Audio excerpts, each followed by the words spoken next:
Ayan mga kaagri, ito po yung ating gagamitin na binhi.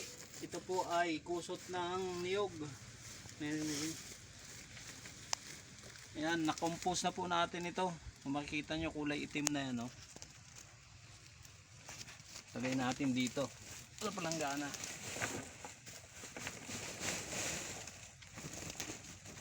Ayan. Compose na siya.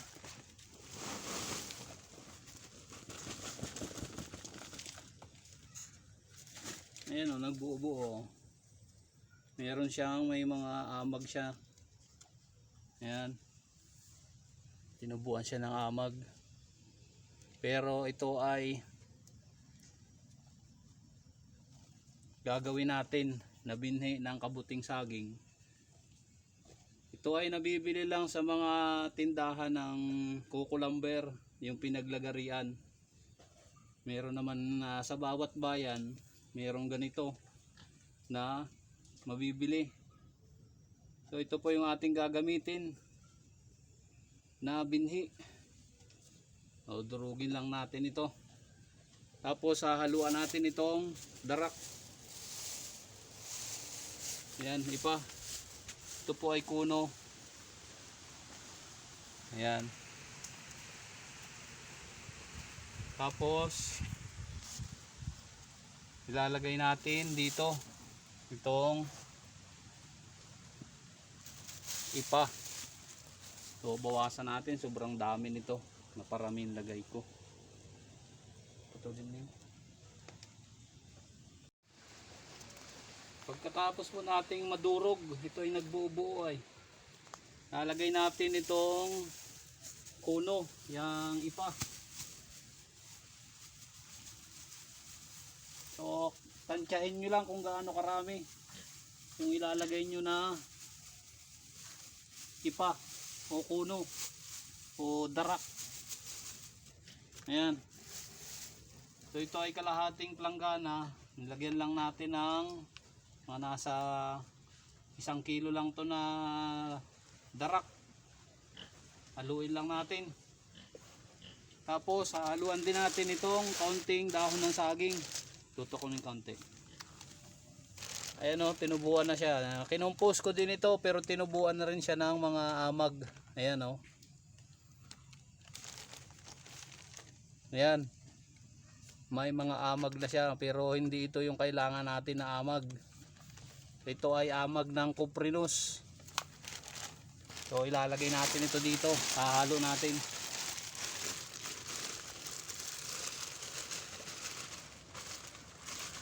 Sayang kasi pag hindi natin ginamit. Yan. So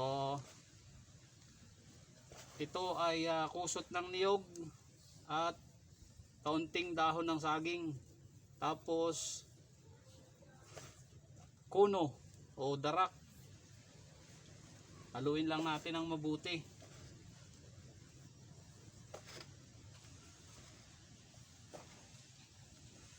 Tapos pagka natapos na natin ito mahalo ay ibabaging natin to at ipapasteurize. So kung hindi pa kayo nakapag-subscribe sa aking channel, mag-subscribe na kayo at i-hit yung notification bell button para updated kayo sa mga aking ginagawa na binhi ng kabuting saging.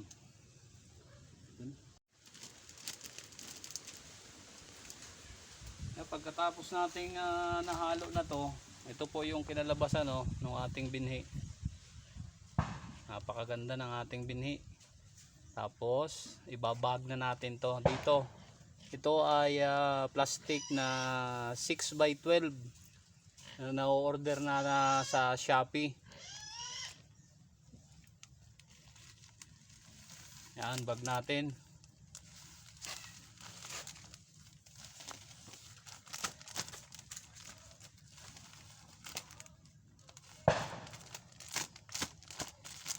Tapos dikdikin lang natin. Ito yung ating gagawin na mother spoon o yung F0 na tinatawag. Pagkatapos natin itong mapasteurize, ilalagyan natin ito nung direct culture na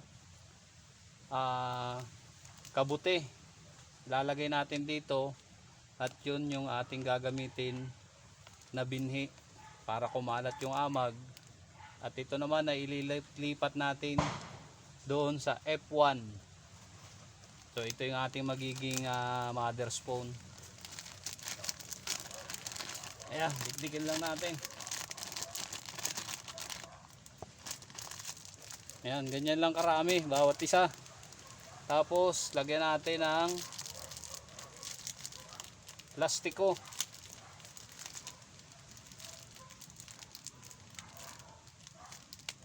Ayan. Ayan, makita nyo may isa na tayong binhi.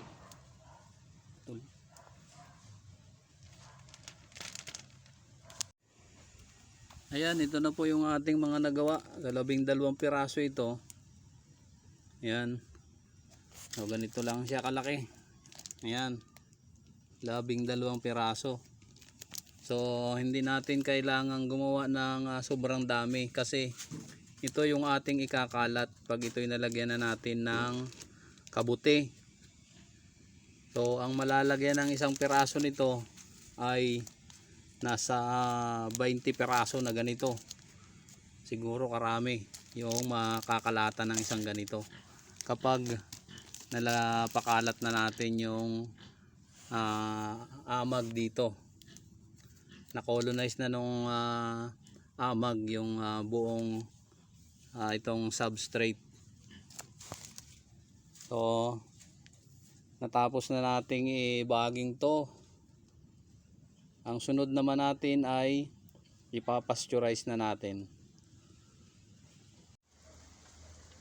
Ayan ang mga ka-agri, sinimulan na natin tong ipasteurize. So bali 4 na oras natin tong ipapasteurize. Sisimulan natin to ng bilang kapag kumulo na siya, nagsimula na siyang kumulo, doon pa lang tayo magsisimula ng oras. So bali 4 na oras natin siya yung lulutuin. Nagsimula tayo ng alas 2, matatapos tayo ng alas 6. Alas 2 ng hapon tayo nagsimula, alas 6 ng gabi tayo matatapos. Okay. Ayan po mga ka-agri, na pasteurize na natin to, napalamig na rin natin.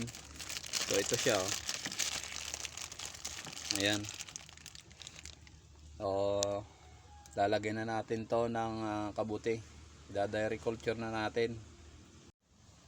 Ayan mga ka-agri, malamig na siya.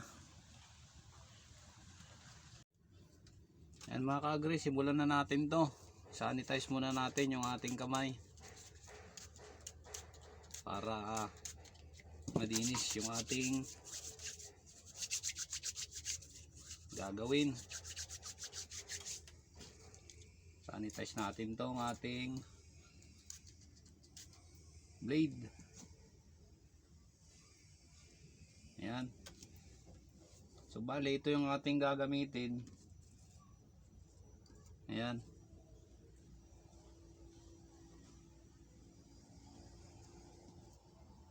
Bali tanggalin lang natin yung nasa dulo.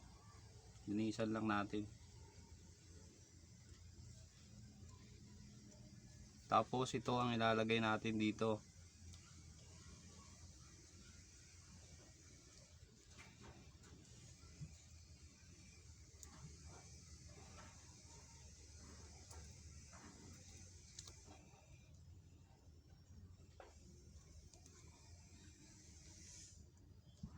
Ayan. So ganyan lang karami. Tapos dito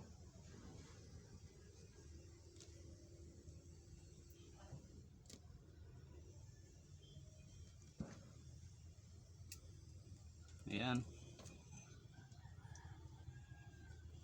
Tapos ito naman linisin lang natin.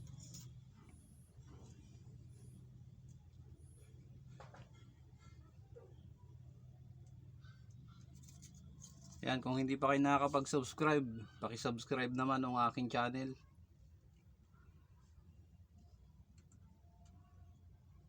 Ayan, lagay natin dito.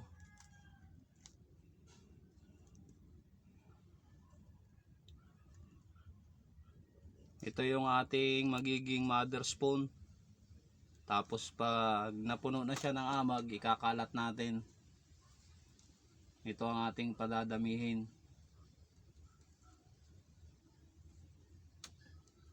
Yan. Tapos ito, linisan lang natin. Lagay natin dito. Yan.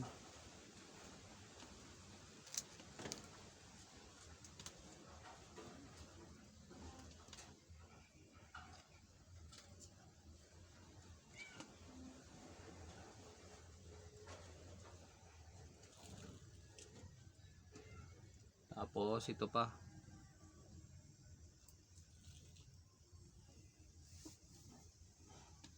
Ayan dito sa pang-anim.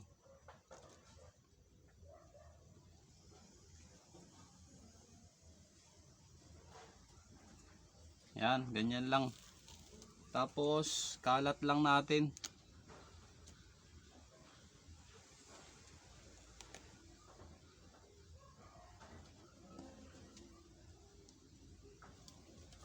So pagkatapos, lagyan natin ng PVC neck.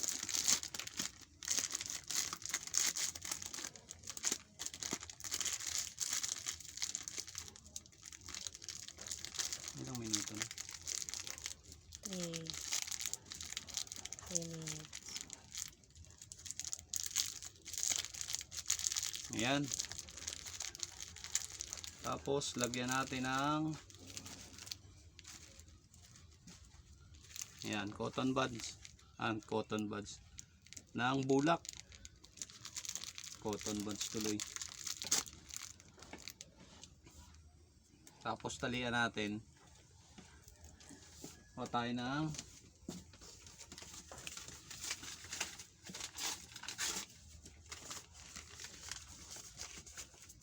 papel. Ayan, lagyan lang natin dito.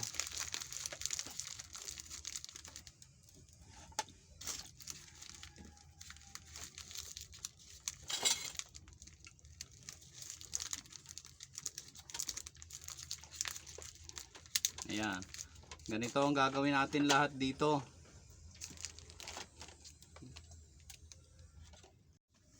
Ayan na, tapos na mga kaagri yung ating ginawa.